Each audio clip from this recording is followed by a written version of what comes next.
విజయం అన్నమాట. ఇక్కడ పాన్ ఇండియా సినిమాలు కూడా దక్కినటువంటి అపూర్వమైన విజయం ఈ సినిమాకు దక్కింది. కేవలం 40-50 కోట్ల బడ్జెట్లో ఉన్న సినిమా 300 కోట్ల రూపాయలు పైచిలకు గ్రాస్ కలెక్షన్ వసూలు చేసి 150 కోట్ల రూపాయలు నిర్మాతకు ప్రాఫిట్ తీసుకురావడం అంటే అది ఆశామాషి విషయం కాదు.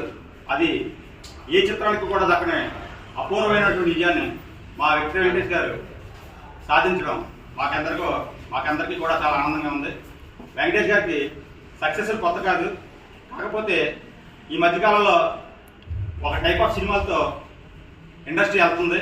కానీ ఫ్యామిలీ సినిమాలకు ఉన్నటువంటి క్రేజ్ని నిర్మాతలు ఈ మధ్యకాలంలో చాలా తక్కువ అంచనా వేస్తున్నారు. ఫ్యామిలీ సినిమాలు ఎప్పుడు కూడా ఫ్యామిలీ సినిమాలే. ఫ్యామిలీ ఆడియన్స్ వస్తే ఒక 20-30 టికెట్లు దిగుతాయి. ఆ సత్తా విక్టరీ వెంకటేష్ గారికి మాత్రమే ఉంది అని మరోసారి నిరూపించి ఈ చిత్రం అమోఘమైన విజయాన్ని సాధించింది. అనకాపల్లి షిరిడి సాయి థియేటర్లో ఈ సినిమా విడుదల నాటి నుండి కూడా ప్రతిరోజు 5 గంటల మీద ఒక 1 వీక్ ప్రదర్శించడం అన్నది అనకాపల్లి చరిత్రలో ఏ చిత్రం కూడా దక్కలేదు. అలాగే మొదటి రోజు కేవలం 2 థియేటర్లు విడుదల చిత్రం పండగల్లో 5-6 రోజులు కూడా 6 థియేటర్లో ప్రదర్శించడం అన్నది అసాధారణమైనటువంటి రికార్డు. ఈ రికార్డు కూడా మా విక్టరీ వెంకటేష్ గారు సాధించడం మాకెంతో గర్వకారణం. అనకాపల్లి పట్టణంలో ఇప్పటివరకు ఉన్న టాప్ 10 చిత్రాల్లో ఈ చిత్రం 5th ప్లేస్ సాధించింది. అలాగే సీనియర్ హీరోల్లో నెంబర్ 1 చిత్రంగా సంక్రాంతికి వస్తున్న సినిమాతో విక్టరీ వెంకటేష్ గారు మరోసారి విజయకేతనం ఎగరేశారు. ఈ సినిమా అనకాపల్లిలో 1,23,60,60,000 రూపాయలు గ్రాస్ వసూలు చేయడం, అలాగే షిరిడి సాయి అయితే వెంకటేష్ సినిమాలోనే చాలా మంచి బెస్ట్ కెరియర్ సినిమా. ఎందుకంటే ముఖ్యంగా మన సంక్రాంతికి వస్తున్న చిత్రాలు మాత్రం మరి తెలుగు రాష్ట్రంలో కాదు, సినిమా అందరూ కూడా పండుగ సంక్రాంతి పండుగ ఏంటంటే సినిమా థియేటర్లోనే సంక్రాంతికి వస్తున్న థియేటర్లోనే జనాలు ఎంజాయ్ చేశారు. రిపీట్ ఆడియన్స్ ఒకసారి చూసిన ఈ మధ్యకాలం సినిమా ఒకసారి చూస్తే అలా థియేటర్ తెలుగు.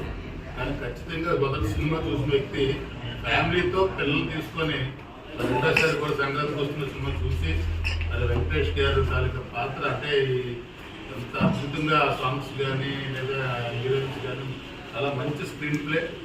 ఎందుకంటే కరోనా తర్వాత సినిమా థియేటర్లు చాలా ప్రాంతాల్లో క్లోజ్ అయిపోయి చాలామంది ఫంక్షన్ కింద పెట్టుకునే పరిస్థితి వచ్చింది.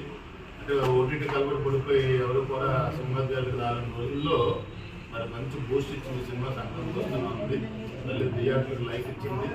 మళ్ళీ ఒకప్పుడు మనం 100 రోజుల సినిమా రికార్డ్స్ బ్రేక్ అనుకునేవాళ్ళం. మళ్ళీ అప్పుడు తర్వాత ఒక 10 సంవత్సరాల తర్వాత నాకు తెలిసి 50 రోజుల నాటి చిత్రం మరి అన్ని సెంటర్లో కూడా 5 అయి ఉండొచ్చు. నిజంగా వెంకటేష్ కెరీర్లో మంచి చాలా పెద్ద హిట్ ఇస్తూ మరి సక్సెస్ఫుల్ ఏంటంటే ఒక చిత్రం 40-30 కోట్లతో తీసిన చిత్రం నిర్మాతకు 150 కోట్లు రావడం అంటే అది చిన్న విషయం కాదు. మరి చిరస్థాయిగా మళ్ళీ నిజంగా డైరెక్టర్ వెంకటేష్ గారి కాంబినేషన్లో మరి ఎన్నో సినిమాలు రావాలని ముఖ్యంగా వెంకటేష్ ఫ్యాన్స్ ఇక్కడ మరి ఈ సందర్భంగా పరిష్కరించుకొని మరి థియేటర్లో స్టాఫ్కి మంచి బహుమతులు, అలాగే మరి మంచి ఇప్పుడు చిరంజీవి బాలకృష్ణ మరి అనుకున్నప్పుడు అందరూ ప్రదర్శన చేయడం, డిస్ట్రిబ్యూటర్ రావడం, ఇంకొకటి తీసుకోవడం, వాళ్ళ షీల్డ్ ఇచ్చుకోవడం, ఆ షీల్డ్ ఆఫీసులు రాసుకోవడం, మళ్ళీ ఆ మెమరీ మళ్ళీ ఈరోజు కనపడుతుంది. నిజంగా ఈ కార్యక్రమానికి నన్ను ఆహ్వానించినందుకు ముఖ్యంగా వెంకటేష్ ఫ్యాన్స్ నిజంగా అంటే సినిమా ఇండస్ట్రీ మీద అంటే ఇప్పుడు యంగ్స్టర్స్ ఎలా అయిపోయింటే ఎవరికాడికే రీల్స్ వచ్చేస్తాయి, ఎవరికాడే హీరో, ఎవరికాడే ఒక స్టైలిష్గా మెయింటైన్ చేసే రోజుల్లో మరి ఇంకా వెంకటేష్ గారికి అభిమానులు ఉన్నారు, అందరికీ ఉన్నారు అభిమానులు. ముఖ్యంగా ఈ సక్సెస్ని 50 రోజులు పూర్తి చేసుకొని మరి అంత పెద్ద హిట్ నిజంగా అనకూడదు. కానీ నేనైతే ఒక ఈ సాంగ్స్ అయితే మీరు నిజంగా చెప్తాను ఒక 100 సార్లు వినుంటాను. నాకు రోజు ఇదే మరి ఇంట్రెస్ట్ సాంగ్ చేసుకోవడం రోజు విన్నాను. నేను ఇంటి దగ్గర ఎక్కువ నేను మ్యూజిక్ ఎంజాయ్ చేస్తాను. ఈ మధ్యకాలంలో బాగా మ్యూజిక్ ఎంజాయ్ సాంగ్స్ ఏదైనా ఉన్నాయంటే ఖచ్చితంగా సంక్రాంతికి వస్తున్నాను అని చెప్పి ఈ సందర్భంగా తెలియజేసుకుంటూ ఇంకా 3 రోజులు వెంకటేష్ గారి సినిమా తీసి ముఖ్యంగా ఈ క్యామెరీ బేస్ చేసుకొని ఈ స్లాబ్ ముఖ్యంగా 3 స్తంభాలు ఉన్నాయి. 3 స్తంభాలు ఒకటి చిరంజీవి గారు, బాలకృష్ణ గారు, మరి వెంకటేష్ గారు, నాగార్జున గారు. చిరంజీవి గారు సినిమా చేస్తే మాస్ ఆడియన్స్ వస్తారు, బాలకృష్ణ గారు చేసిన మాస్ ఆడియన్స్ వస్తారు.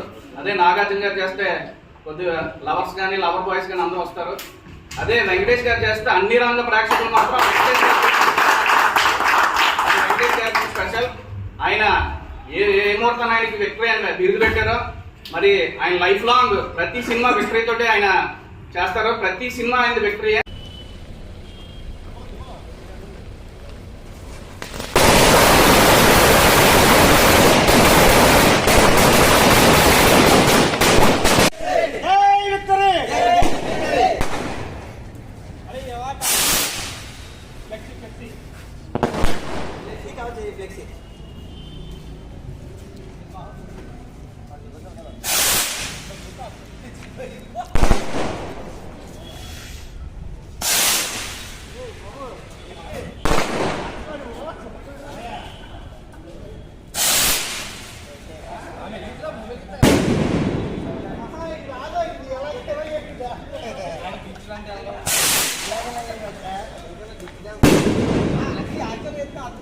ఇదే